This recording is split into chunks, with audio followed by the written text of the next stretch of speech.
मेरे प्रिय आत्मन, मेरे साथी, और हम जिस टॉपिक पे डिस्कस कर ही रहे हैं पहले से, इसका दो भाग तो हमने बनाए हैं।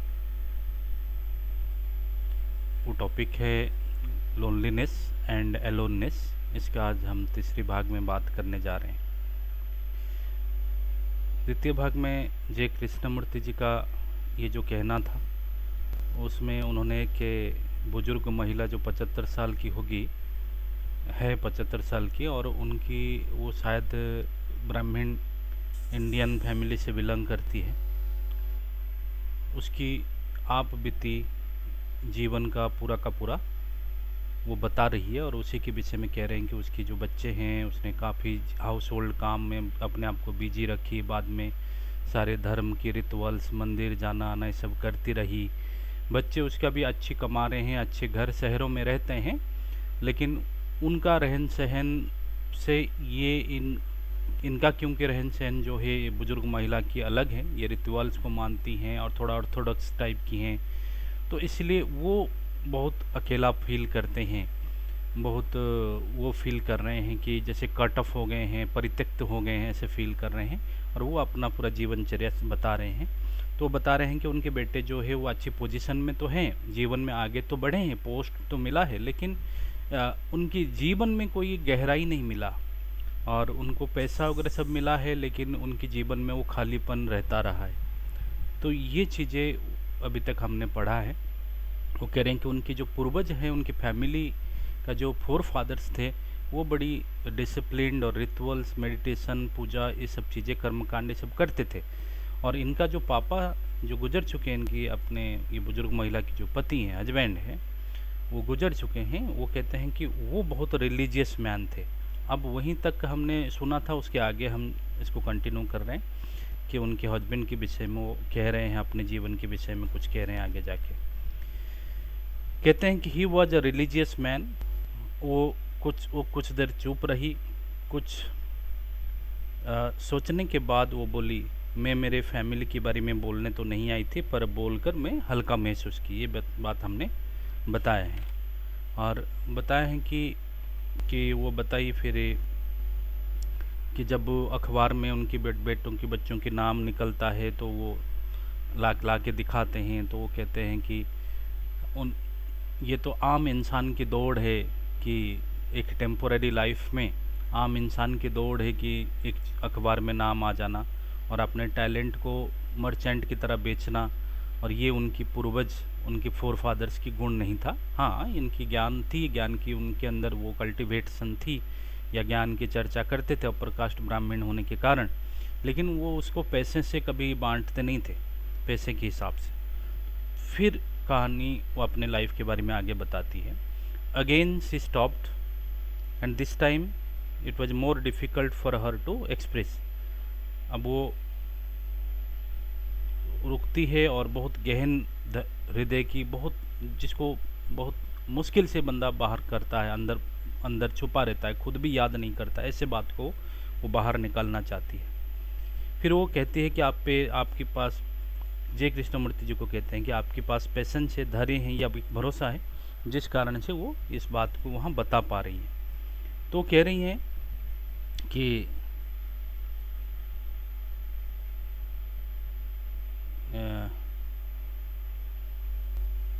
आपको पता है यहाँ पहले कैसे शादी होती थी, आज से मतलब कितने साल पहले। आज भी तो कई स्टेट में, इंडिया में ऐसे शादी होती है कि जहाँ दूल्हा दुल्हन को देखते ही नहीं, और कोई पहले की संपर्क भी नहीं, कुछ नहीं। और हम लोग अभी भी कहाँ सब अरेंज मैरिज वगैरह होती है, और अरेंज मैरिज में भी बहुत पुरानी ख्यालात की टाइप की, कि जहाँ बड़े लोग ही सारा तय कर देते हैं। तो वो तो शायद जे कृष्णमूर्ति जी के समय का, और वो भी वो बुजुर्ग को 75 साल हो गई, मतलब वो उसकी शादी के समय में, मतलब कितना पुराने समय की बात है। तो कह रही है कि आपको तो पता होगा यहाँ पहले कैसे शादी होती थी। हमारे समय खुद की चॉइस नहीं होती थी। मैं और मेरे हस्बैंड शादी किए थे लॉन्ग एगो, काफ़ी साल पहले। वो एक लूज टेम्पर आदमी, देखो रिलीजियस मैन कह रहे थे अपने पति को, और जब वो फैक्ट बता रही है, तो वो बता रही है कि अब देखिए, वो कह रही है कि उसके पति जो है वो एक लूज टेम्पर्ड आदमी थे, चुभने वाली बात बोल देते थे, इसको चुभने वाली बात बोल देते थे। देखो रिलीजियस मैन थे, रिचुअल्स को फॉलो करने वाले हस्बैंड थे, और चुभने वाली बात। वंस ही बीट मी, एक बार उसने हाथ भी उठाया, मुझे मारे भी, but I became used to many things, और लेकिन मैं इसको अपने जीवन का एक पार्ट मान लिया। उस समय कहते थे, हमारी अभी भी कहते हैं कि ये तुम्हारे बेटी को शादी कर देने के बाद कहते हैं ना कि तुम्हारी लाइफ में है, तुम्हें सहना पड़ेगा, घर थोड़ी तोड़ना है, छोटे मोटे चीज़ों को ऐसे कहते हैं ना। तो वो सह ली, जीवन का एक पार्ट समझ के सह ली। तो I kept my self busy, और उससे फिर अपना कुछ फीलिंग ना लाकर अपने आप को बिजी रखी इन हाउस कीपिंग, वो ताकि वो भावनाएं टल जाए। Busy in house keeping with Joy and pain of being and raising children. तो फिर मैंने घरों के कामों में अपने आप को हमेशा व्यस्त रखती रही और इसको एक लाइफ का पार्ट समझती रही, और जीवन में बच्चों को पालना बड़ा करने की जॉय एंड पेन, मैंने लाइफ में तो पेन तो था, और थोड़ा थोड़ा जो जीवन की छोटे छोटे खुशियाँ हैं उसी को समेट के मैं आगे बढ़ती रही। लेकिन अकेलापन घेरती थी, तब भी अकेलापन बीच बीच में आके गिरती कि मैं क्यों हूँ, मैं क्यों पैदा हुई हूँ, इस तरह की फीलिंग आ जाती है। कितना भी अपने आप को बिजी रखो तो किसी पल, किसी शाम की दिया जलाने के बाद, या कभी जब अकेले कभी बैठे हैं दोपहर में, कभी याद आ जाती है कि मैं क्यों पैदा हुई हूँ। इस तरह की लाइफ में मैं ये जो कर रही हूँ दिन भर, इसमें मेरा अपना क्या है, क्या चीज़ है। तो अकेलापन घेरती थी, पर मैं खुद को काम में बिजी रखता। एक तरंग की भांति ये पूरी लाइफ, पूरी एपिसोड जो है वो एक वेव की भांति, तरंग की भांति आई, और उसमें मैं बह गई। और क्या करती, जीवन का जो है ना 10-20 साल 30 साल ऐसे बीत जाती है, बीच के समय अपने आप को व्यस्त रखते रखते जिस पलक झपकते पता नहीं लगा, 1-2 साल जैसा महसूस हो रहा होगा, लेकिन पता चला कि पूरी जी एसेंशियल जो जीवन का क्षण है वो पता नहीं कहाँ निकल गया। तो ऐसे ही बोला कि एक तरंग की भांति जीवन की वेव के जैसा आया, और उसी में मैं डूब गई। जब बच्चे बड़े हुए, पढ़े और अपने रास्ता चुने, जबकि एक बेटा मेरे साथ रहते, उनके साथ भी एक बेटे रहते हैं, और मैं और मेरे हस्बैंड शांति से जिए पिछले 5 साल तक, जब तक वो गुजरे।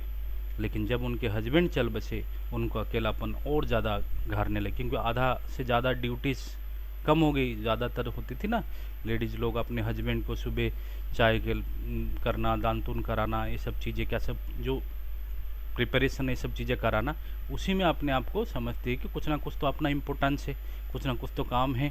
तो ये सब काम के बहाने अपने आप का इम्पोर्टेंस ढूंढना पड़ता है। और ऐसे मैंने कई लोगों को देखा हूँ कि जो लेडीज़ खास करके, तो अपने इम्पोर्टेंस के लिए वो बिना मतलब का बर्तन मारते रहेंगे, बिना मतलब का झाड़ू मारते रहेंगे, क्योंकि कुछ तो दिखे कि मैं क्यों हूँ, मेरा क्या ज़रूरत है इस धरती में, इस पूरी कायनात में, मेरा क्या इम्पोर्टेंस है। तो इसलिए वो कह रहे हैं कि उनके जाने के बाद वो ज़्यादा अकेली पड़ेगी, क्योंकि फिर वो काम सारा माइनस हो गया तो खाली हो गए। ये अकेलापन ज़्यादा परेशान करती, और धीरे धीरे वो बढ़ती चली गई अकेलापन, और मैं पूरा उसी में अब डूब गई हूँ। मैं अपने आप को पूजा में बिजी रखती हूँ, देखो पूजा में बिजी रखती हूँ। देखो अकेलापन से भागने की भी एक पूजा प्रैक्टिस जोड़ी गई है, और ज़्यादातर पूजा और मंदिर जाना, रिचुअल्स, भगवान की तरफ जाना, वो ये है कि हमें अपना अकेलापन, खालीपन ना काटे, कोसे। तो उससे भागने के लिए मैं अपने आप को पूजा में बिजी रखती हूँ, कुछ साथ के लेडीज से बात करती हूँ, फिर भी अकेलापन वहीं के वहीं है, वो नहीं भरती।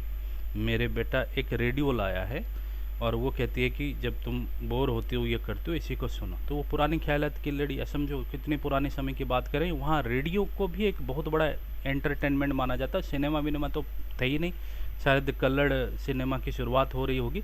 और सिनेमा तब जाना, तो मेरे बचपन के समय में भी मेरे गाँव वगैरह में तो सिनेमा चले जाना, चाहे अच्छे सिनेमा ही चले जाना, जो है एक बहुत बड़ा क्राइम जैसे, मतलब एक अडल्ट्री जैसा कोई बात होती थी। तो ये है कि वो उस समय की बात है कि जिनमें रेडियो सुनना, कोई गाना बजाना, ये सब चीज़ों को सुनना भी एक तरह की, जैसे माया में पढ़ना, इस तरह की, जिसको कहते हैं ना मेटेरियल लाइफ की तरफ पढ़ना, जैसा एक, जिसको कहते हैं कि खराब काम है, less quality, less moral job type का काम है। तो इसलिए वो कह रही है कि बेटा तो रेडियोला ही थी, लेकिन मैं सब, मैं नॉइज़, देखो वो सब म्यूजिक न्यूज़ ये सब चीज़ें, वो बोला कि वो सब नॉइज़ में मैं क्यों पढ़ूं, वो कह रही है। लेकिन अ, ये कोई अच्छी चीज़ नहीं है। मैं मंदिर जाते हूँ, लेकिन ये अकेलापन, ध्यान से समझिए, लेकिन मैं रेडियो वगैरह नहीं सुन के मैं मंदिर जाती हूँ, मैं ये फालतू चीज़ें क्यों सुनूं, जे लेकिन ये अकेलापन मेरे साथ मंदिर जाती है, और जब मैं वापस आती हूँ ये अकेलापन भी मेरे साथ आती है। थोड़ी देर के लिए मंदिर में मैं अपने आप को बिजी रख लेती हूँ, लेकिन कोई सारा दिन थोड़ी ना मंदिर में वहाँ रह सकती है।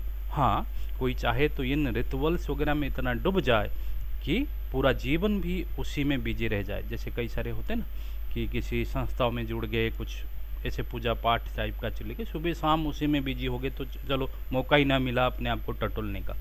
तो ऐसा हो सकता है, लेकिन एक आम इंसान तो नहीं रह सकता मंदिर में जाके या इस तरह के काम पे। तो इसीलिए तो आपने देखे काफ़ी सारे विडो वाली सिस्टम में देवदासी या उस तरह की मथुरा में जाके रहना, इस तरह की चीज़ें बनाई गई थी ताकि वो पूरी की पूरी सुबह शाम उसी में रह जाए, ताकि अकेलापन में दिखे ना चीज़ें। उसी दिन मेरे बेटा आपको, मैं सिर्फ ये नहीं कह रहा हूँ कि हिंदू या किसी, मैं इंडियन इस तरह की है करके प्री कंडीशनिंग करके इस तरह के वर्ड आ जाती है, मतलब ये ओवरऑल पूरी धरती का हाल है। आप इस तरह की बातें, मैं एज इट इज़ कहानी जो वो बता रहे हैं मैं वही बताना चाहूँगा। कोई बढ़ा चढ़ा के नहीं बोल रही, वो कह रही है बस एज इट इज़ बता रही हूँ। उसी दिन मेरा बेटा आपको सुनने मुझे लाई लाई थी। तो उनके बेटा एक दिन इनको, जब इनका मन कहीं नहीं लग रही थी, तो उनको पकड़ के ले आई थे, और आप एलोननेस पे बोल रहे थे, और मैं कुछ तो समझ तो नहीं पाई, क्योंकि आपको तो पता है कि जय कृष्णमूर्ति जी को समझ पाना तो बहुत मुश्किल की बात होता है, कि उसी परिस्थिति में नहीं जाए बगैर नहीं समझ आती, कोई उनका सारा कोई भी शब्द नहीं समझ आती। तो कहते हैं कि आपको तो पता ही होगा, मैं समझ नहीं पाई, लेकिन ये सब बोले आपको तो पता ही होगा। ये कहते कहते उनकी आंख के कोने में कुछ बूंदें आंसू आ गई उस बुजुर्ग महिला की।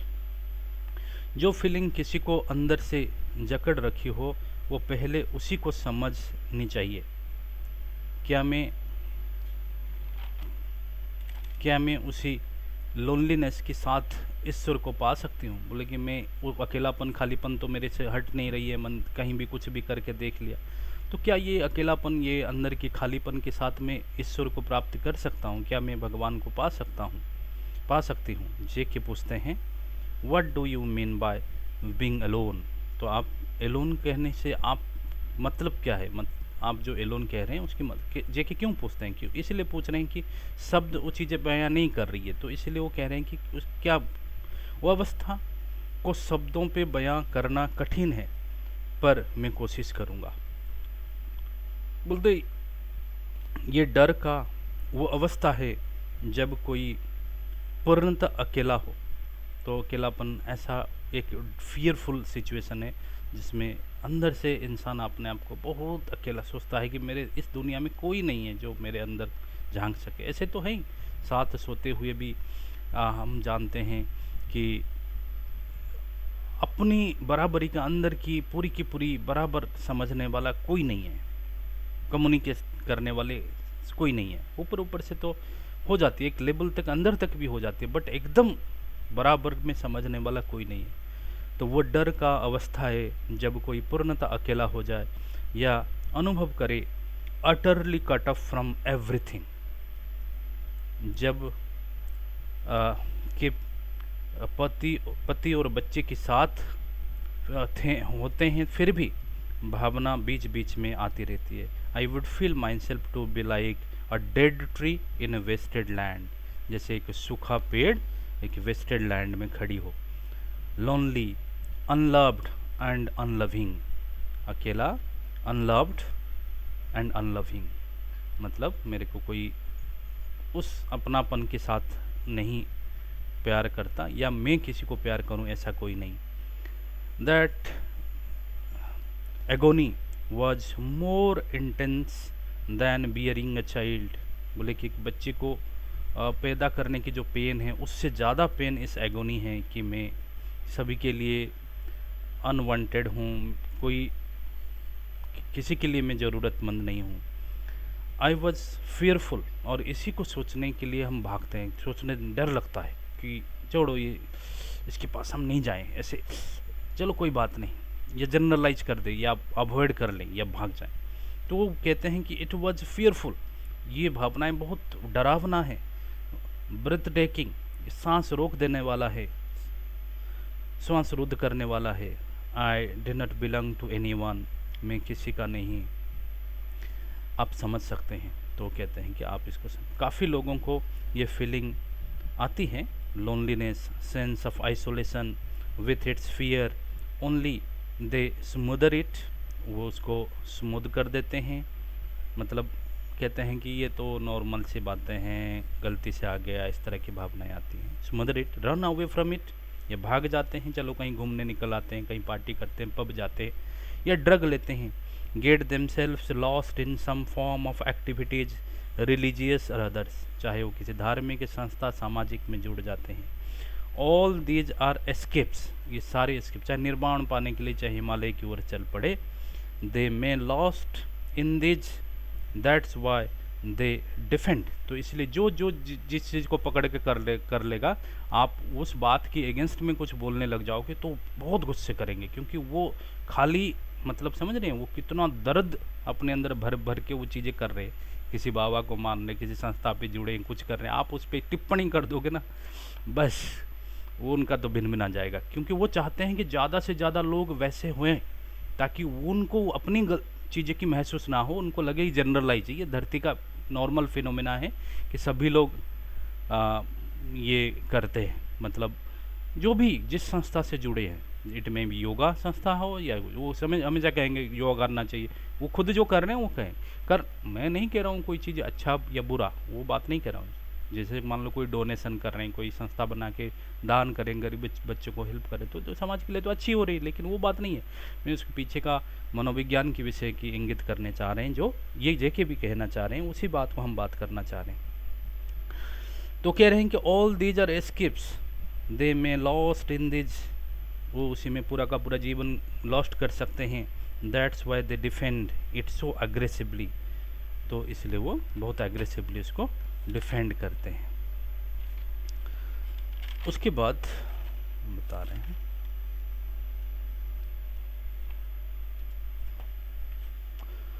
मैं उसी डर से भागने के लिए ही मंदिर गई, लेकिन वो कारगर नहीं था। वो बुजुर्ग कहती हैं, मैं उसी डर, अपने आप को टटोलने की जो फियर है, उसी डर से भागने के लिए मंदिर गई, लेकिन वो कारगर नहीं हुआ, वो खालीपन नहीं भरा।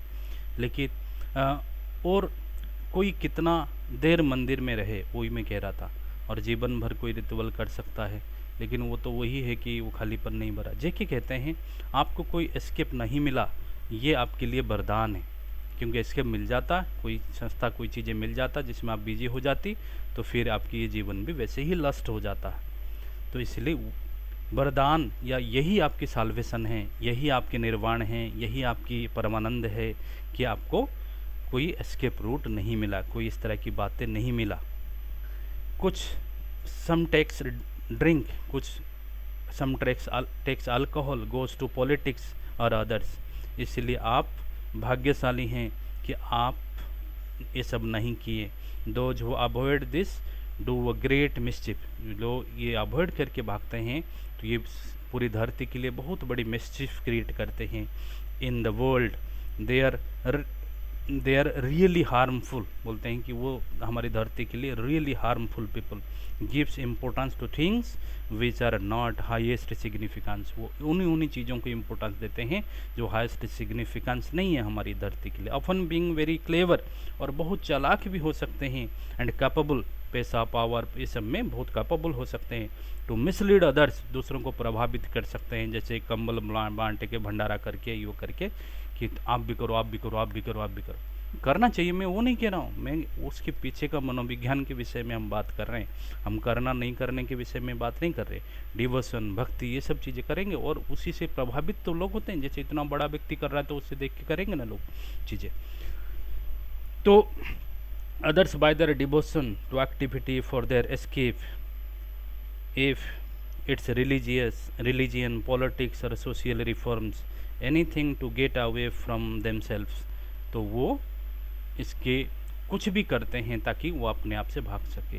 वो भले ही आपको सेल्फलेस लगते हैं, बाहर से आपको सेल्फलेस लगें, but they are still concerned with themselves, तब लेकिन फिर भी वो सिर्फ खुद से भागने की ही फिराक में लगे हैं। मतलब वो सिर्फ अपनी बारे में ही सोच रहे हैं। मतलब अपने का एक जिसको कहते हैं ना कि वॉरफेयर की सिचुएशन में अपने लिए ही वो रिफ्यूज टेंट ढूंढ रहे हैं इन डिफरेंट वेज, जो बाहर में पता नहीं चल पा रहे। बाहर में पता चल रहा है कि वो सोशल एक्टिविटी कर रहे हैं, राजनीति कर रहे हैं, सेवा कर रहे हैं। दे में बिकम लीडर्स, वो हो सकता है गुरु हैं या लीडर हैं, और फॉलोअर्स ऑफ सम गुरु वो किसी दूसरे गुरु का फॉलोअर्स हैं। They always belongs to something, वो हमेशा किसी ना किसी का ही होते हैं। वो आम साधारण एक व्यक्ति नहीं होते। वो कहते हैं, जेके कहते हैं, they belong always belongs to something. वो किसी समाज का, संस्था का, किसी ना किसी का हो गया। आप वहाँ पर 10 मिनट बैठेंगे तो सारे के सारे अपने बारे में बताना शुरू कर देंगे कि वो क्या है। वो कहते हैं कि और प्रैक्टिस या कोई प्रैक्टिस वो करने उस विषय में पर्चिंग शुरू कर दें, क्योंकि वो चाहते हैं कि चीज़ें फैले। ठीक है, वो कोविड से भी तेज़ी से फैलाना चाहते हैं। और प्रैक्टिस सम मेथड और परस्यू सम आइडियल्स, या किसी आदर्श को परस्यू करने की। दे नेवर जस्ट देमसेल्व्स, वो कहते हैं कि वो साधारण व्यक्ति नहीं है, वो जस्ट देमसेल्व्स नहीं है। They are not human beings, JK कहते हैं वो इंसान नहीं है, बट लेबल्स, वो ब्रांड है, लेबल है, वो इंसान नहीं है। So you think how fortunate you are, तो इसलिए आप वो उस बुजुर्ग महिला को कहते हैं, तो ये सोचिए कि आप उस ब्रांडिंग और लेबलिंग से बाहर आए हैं, कितने मुक्ति में बाहर आए हैं, तो इसलिए कितने भाग्यशाली हैं आप, इसको समझिए। आज इतना ही, अब हम इस बात को और आगे बढ़ाएंगे, नेक्स्ट इसमें बड़ा ना हो जाए, इसलिए thank you very much, thank you for cooperation. Om शांति शांति शांति।